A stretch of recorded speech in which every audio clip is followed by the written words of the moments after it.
y a eu, je pense qu'il y a une maladresse terrible dans ce qui s'est passé là, une erreur de communication politique, c'est à minima, sur ce qui s'est passé. C'est-à-dire qu'effectivement, un théâtre, c'est pas quelque chose qu'on rouvre d'un claquement de doigts en disant allez-y, vous pouvez jouer ce soir. Non, ça c'est pas possible. Voilà, parce qu'un théâtre, il faut relancer la location, il faut que les gens aient le temps d'acheter leur place, il faut qu'on ait le temps de refaire de la promo, refaire de la pub, il faut que le spectacle soit prêt. Ça veut dire qu'il faut que les acteurs soient suffisamment chauds. Ça veut dire répéter, retravailler, c'est re-engager du personnel, il faut remettre des techniciens dans le théâtre, remettre des ouvreuses, et en plus maintenant avec les conditions un peu drastiques qui sont imposées au théâtre, ce qui est normal, hein, sur les conditions sanitaires, c'est encore, il faut des gens pour surveiller que les gens soient bien assis aux bonnes places, qu'ils aient mis leur masque, qu'ils les gardent, etc.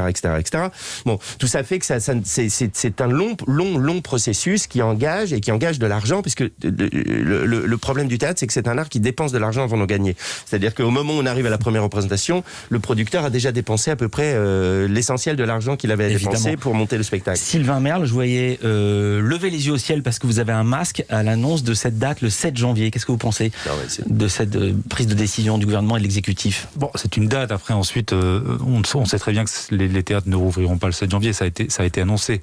Une date de revoyure. Non, mais ça n'a aucun sens.